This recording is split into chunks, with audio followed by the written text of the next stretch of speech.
Free agency is underway and Malik Willis is heading to Miami. Bryce, this move was very speculated throughout this offseason and felt inevitable today when Tua Tagovailoa was released by the Dolphins. What are your thoughts on Willis heading over to Miami?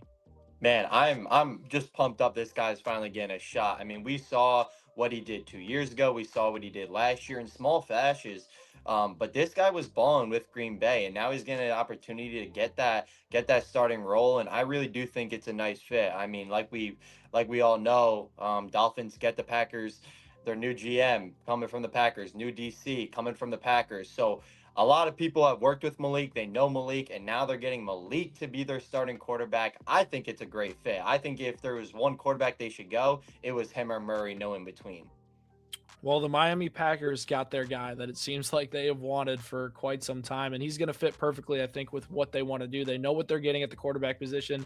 They saw him every day in practice. They know his development and what he's looked like. My biggest concern, I think, with this pairing is how is he going to look in Bobby Slowick's scheme?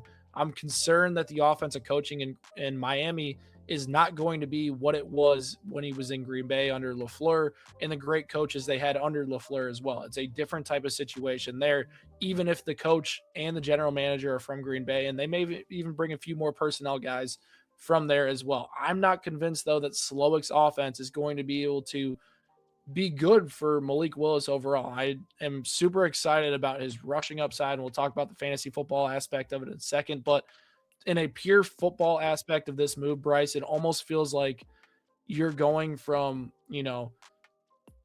mid of Tua Tagovailoa to mid of Malik Willis. And I understand this is a little bit less of a risk, but it's a 3-year deal. It's not necessarily like a 1-2 year deal. Prove it, Malik, and see what we got. They have a good financial commitment here for Malik Willis. No, and I do agree with that. I will say that was my first reaction too. I was like, kind of wish it was probably a 2 year, maybe even a 1 year over a 3 year deal.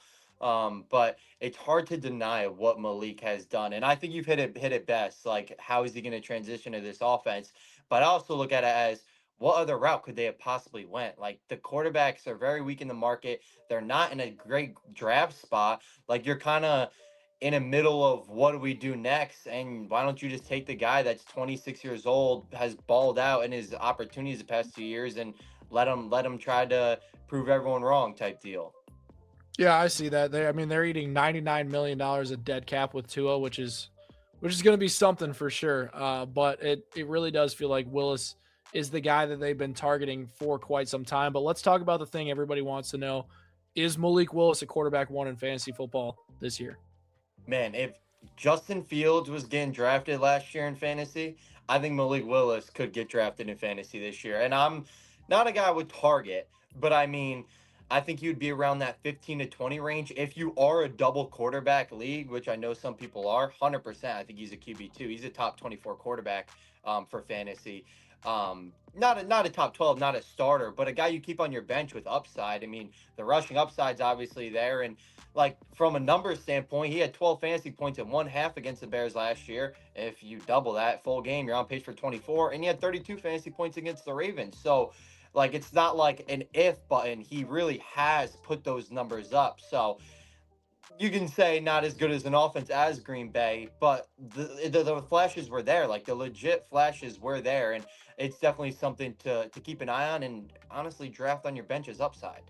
Yeah, I absolutely love him as like a late round flyer this year. I'm interested to see where he's priced out because obviously he had that explosion against the Ravens, the massive performance, and everybody's going to see this and be like, Malik Willis, that's the late round quarterback we want to target. And I want to see where his ADP winds up falling, and that might impact, whether or not he's on my draft board. It feels like if he can throw the ball like he did in Green Bay along with his legs, he's a quarterback one. He's going to be that 20 point per game type quarterback and going to be a steal in your drafts. But if his passing game takes a step back from that efficiency he had in Green Bay and he's only getting, let's say, 6 to 8 carries per game, that's a little bit concerning for me of burning a round 9 or higher pick on Malik Willis. All in all, though, it's going to be interesting to see how it plays out. Miami's got a lot of work to do to get back into contention next year.